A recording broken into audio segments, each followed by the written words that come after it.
pemahaman lebih lanjut. Karena untuk memahami ini, gue sendiri harus memikirkan ini Iya, berkali-kali. gue setuju sih. Gue juga setuju. Tadi gue Dan juga gue udah memikirkan itu. gue pikir lagi karena ini tuh satu hal yang, to be honest ya, gak semua orang juga tahu. Iya, gue setuju. Ya teman-teman silakan bilang, wah ini kok Andre beda sendiri nih, maksudnya kok beda lu, ini ajaran sesat, silakan lah Anda ngomong gitu. Tapi tunjukkan sesatnya di mana. Dan gue sangat yakin dengan definisi ini sebagai definisi yang sangat biblikal banget.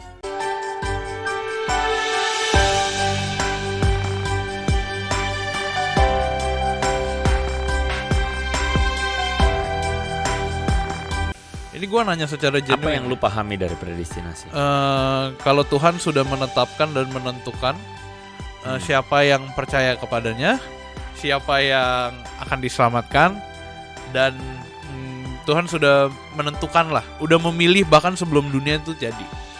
Jadi semua tuh sesuai dengan timeline-nya Tuhan nih, Tuhan yang atur gitu-gitu. Oke. Itu predestinasi.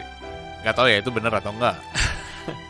Nah jadi gini, ajaran predestinasi itu sesimpel adalah Tuhan telah memilih seseorang, untuk diselamatkan sebelum dunia dijadikan, which is berarti sejak awal sudah ditentukan untuk diselamatkan. Itu by raw, atau itu pada artikulasi yang paling mudah dipahami, dan itu menjadi statement dari predestinasi. Tapi Tuhan gak bilang kalau dia memilih orang yang gak diselamatkan dong. Nah dasarnya apa? Dasarnya adalah misalnya dari Efesus pasal 2 ayat yang ke-10 ya. Jadi kita ini buatan Allah, diciptakan dalam Kristus Yesus untuk melakukan pekerjaan baik yang dipersiapkan Allah sebelumnya. Dalam bagian yang lain Paulus mengatakan kita ini ditentukan untuk diselamatkan.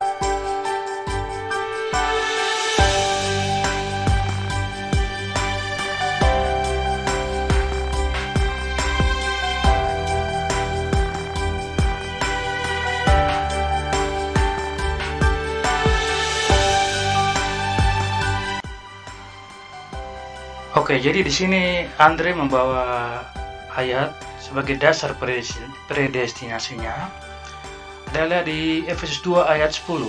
Padahal dia kembali saja ke Efesus 1 ayat 4 dan 5. Itu kalau dia mau jujur ya. Dia memang tidak jujur atau tidak tahu. Hanya itu dua itu pilihan. Kalau dia tidak tahu, malu sekali tidak tahu kok bicara predestinasi di media sosial. Nah, tapi kalau dia tidak jujur ya memang dia orang tidak jujur dan orang berdosa. Efesus 1 ayat 4 dan 5. Sebab dalam dia Allah telah memilih kita sebelum dunia dijadikan, supaya kita hidup kudus dan tak bercacat di hadapannya. Jadi Allah sudah memilih kita, orang-orang pilihan, sebelum dunia dijadikan. Ayat 5-nya, dan dalam kasih ia telah menentukan kita dari semula oleh Yesus Kristus untuk menjadi anak-anaknya sesuai dengan kerelaan kehendaknya. Ini membuktikan bahwa Andre Tunggal tidak tahu apa yang dibicarakan tentang predestinasi. Artinya ayat-ayat itu menjadi ayat-ayat yang cukup jelas untuk menjelaskan, mendukung yang namanya doktrin predestinasi ini. Ya kan? Jadi doktrin predestinasi ini dikatakan bahwa Tuhan tuh menetapkan orang untuk diselamatkan. Ayat pendukungnya juga banyak, gitu kan ya. Iya. Nah, cuman akhirnya seperti yang lu bilang tadi, bagaimana? Apakah berarti kalau begitu orang yang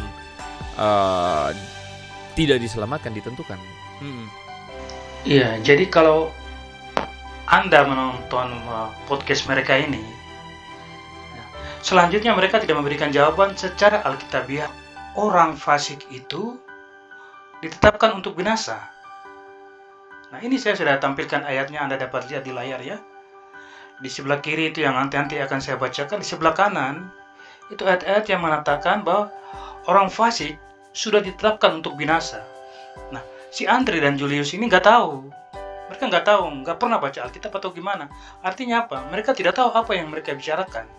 Kita mulai dari ayat yang pertama. Saya ulangi, Matius 25 ayat 41. Bunyinya demikian.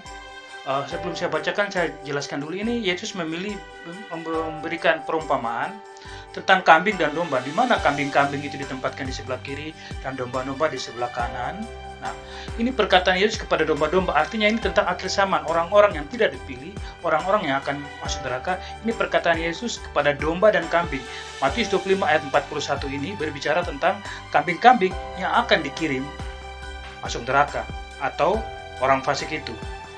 Kita baca, dan ia berkata juga kepada mereka yang di sebelah kirinya, "Enyahlah daripadaku, dari hadapanku, hai kamu orang-orang terkutuk, enyahlah ke dalam api yang kekal yang telah sedia untuk iblis dan malaikat-malaikatnya."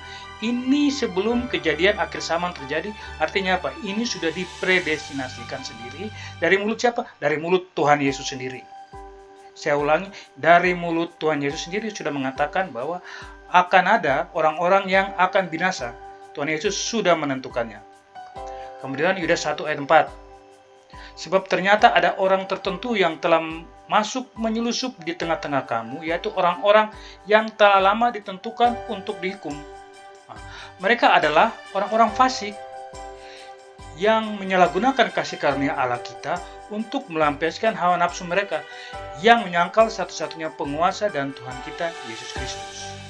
Jadi orang-orang yang telah lama ditentukan untuk dihukum. Ada nih orang-orang yang telah dipilih, telah lama ditentukan untuk dihukum.